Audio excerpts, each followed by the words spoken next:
Chris Berrow is a gaming commentator, avid Pokemon player and collector, even still to this day. And he's with us on the show today. Great to be hearing from you, Chris. So, look, can you remember that feeling when you bought a pack of Pokemon cards for the first time and just opened them up and going, oh my God, look at this? This takes me all the way back to my childhood because I actually was very lucky boy at the age of 7 to get a Game Boy. And Oh, with that the is release cool. of the Game Boy was Pokemon Red and Pokemon Blue. So Hmm. one of the things that people don't know about the whole Pokemon franchise is that actually, very rarely compared to everything else, it originated with the video games. So the Pokemon Game Boy games were the very start of the series, Yeah. and then the card game was sort of tacked onto the end of that, and also the cartoon that lots of kids still watch to this day, including my 3-year-old son. That all came later. The video game series is actually the original, and I remember playing that Mm. for hours and hours and hours on end. Hmm. It was so different to all the other games like Mario and Donkey Kong at the time. It was so exciting to, to catch these awesome Pokemon creatures. It was like a whole new type of experience for a 6, 7-year-old at that time. Amazing, loved it.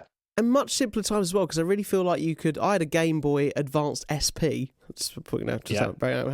having a game off here, and I can just remember equally being on it for hours and hours, but being like so easily invested in the story of it. Yeah, it was definitely a simpler time because if you play it again now, if you go back and play these kind of retro games, which are hugely popular, to kind of go back 30 years and to kind of dive into the gameplay, it's very, very simple compared to the modern day Call of Duty and Mm. Legend of Zelda and exploration. It's all very 3D. In these games, you literally had a tiny little character. You could move up, down, left, and right, and you would walk through these kind of pixelated cities, and then the lights would flash. It was mostly black and white actually on the original Game Boy, Yeah, but then I they had the remember. Game Boy Color, changed it up, and the SP changed it up a little bit. And you would go into these battles, and everything was very kind of, the sound effects that they used for the Yeah. Pokemon were 8-bit sound effects, really kind of low budget. But when you were a kid and when you were used to kind of playing Pac-Man and some of the previous generation of Yeah, games, doesn't to matter. be able to battle and to fight and to face off and to catch them all, as the catchphrase goes, was so exciting. So yeah, it was actually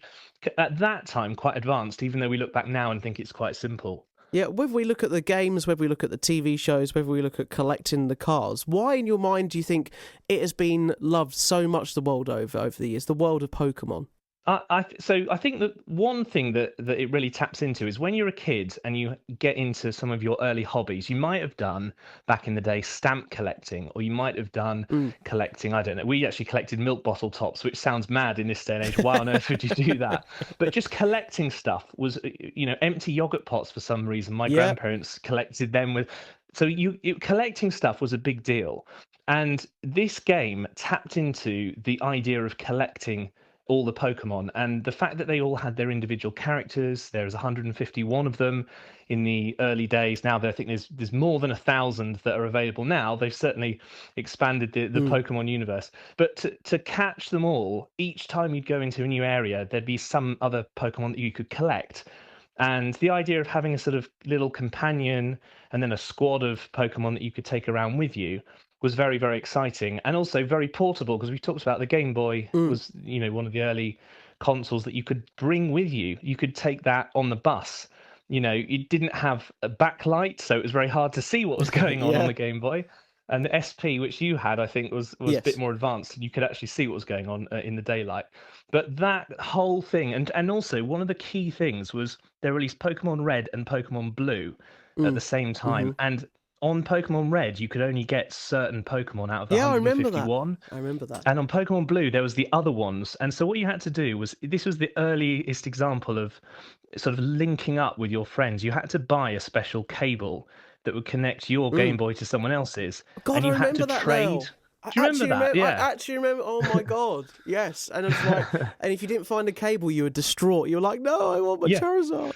And you had to trade with other people, and then there was all these deals that were going on. I'll trade you my, Pikachu for your, I don't know, Weedle or whatever it would be. And that whole sort of collecting thing, which taps into the card game as well, and taps into, that whole experience, I think is one of the key things from childhood, which definitely is why I certainly enjoyed it because it was like building your own collection.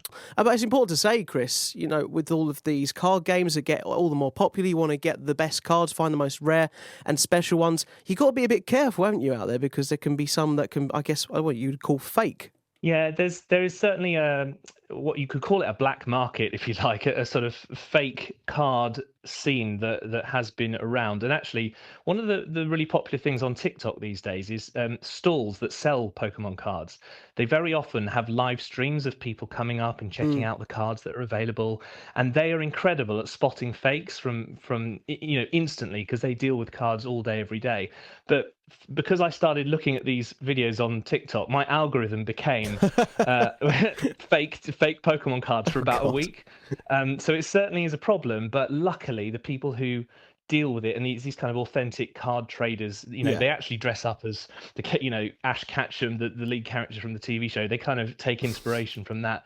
They do actually try and weed that out. So fortunately, there are people guarding against that. But for sure, like everything that's worth money, there's always that kind of darker side that you've got to be careful of. And we had Pokemon Go more recently as well, like people wondering why we're in a random hedge at the side of the road trying to catch a Pokemon card, which is basically like augmenting this world of Pokemon in front of you on your phone. I think that was kind of like all just caught up in that for a couple of years. So Pokemon's evolved from what we've been talking about, even to the Pokemon Go game on our phones. How do you see the next 30 years of it? Taking on a new lease of life and seeing it a different way, because of course there's been other series along the way that have done this as well as Pokemon evolved along their time. Yeah, there's Digimon, digital monsters. Pokemon is just a very similar concept, pocket monsters. I think it's a hard thing with Pokemon because I would say that compared to other franchises, they have actually moved extremely slowly. And every year you'd get Pokemon Yellow, which was just the same as Pokemon Red and Blue, but you had a Pikachu. Then there was Pokemon Emerald, there's Pokemon Fire Red. They every few years they release a game, and most of them are essentially kind of the same game with slightly better graphics and more Pokemon added into the mix. So we started off with 151, now we're on 1,000. I can see in the next 30 years that we might end up with 10,000 Pokemon. But one of the problems with that is it could be just a few too many for people to remember. What was good about the originals is that you knew every single one of the 151, and when you completed it, it was a huge sense of satisfaction. So they've got to walk the line between not making it so expansive that it's just too unattractive for a beginner, someone who's just coming into it. My 3-year-old, when he's 4, 5, 6, he's going to want to get into this world. And if there's 10,000 Pokemon at that point, he might just go, do you know what? I'm going to stick to football trading cards because at least there's this set amount of players for this year kind of thing. How's your bank balance, Dad? Yeah, well, I'm saving up already to get the next set of Pokemon trading cards, and I'm pretending they're for him. But no, I do think it will continue to evolve. Like you say, some of the later games that they've released have explored a kind of a new tack. So instead of it being, battles in real time, you take your turn and then the other Pokemon fights you back, they have experimented with doing away with the battle system, and you are just going around catching Pokemon. They've had a very successful series where you were a photographer and you went through various zoos and various areas and took pictures of Pokemon and got points for getting them to do special poses and interacting in a certain way. So they have experimented with the formula, and I think that's the right way to do it. Instead of adding on more and more and more Pokemon every year, go with Pokemon Go, do this augmented reality thing, try the new formats, because that gets us talking about it all over again. Like you say with Pokemon Go, there was a phase where everybody was, going into private property when they shouldn't have been because they wanted to catch the special Pokemon. Not a good idea, wouldn't recommend. But it took over, didn't it, for a while? And so those things are the things that kind of change culture. So they're very good at it, but only when they don't just repeat the same thing over and over again. It's keeping us endlessly hooked for years to come. Finally, Chris, this might mean a lot to someone or nothing at all to whoever is listening right now, but what would you be in the world of Pokemon? Well, do you know what? Everyone says Pikachu, right? Because Pikachu is the lead Pokemon and the coolest. But this is what I've worked out. Having a child, I've realised that it's called Pikachu very cleverly, because when you say to your children when they're tiny, you say peekaboo, right? You play peekaboo with the kids. And so they've taken that and they've just tiny tweak on that, and then they've gone Pikachu. And that's why it's kind of ingrained. I think that's ingrained in childhood. But anyway, yeah, I do love Pikachu or Snorlax because I'm very lazy sometimes and snoring away at night. How about you? I'll just be a Magikarp because I'll just be laying down of no use to anyone. Thrashing around on the floor. I mean, that'll be sounds me. about right.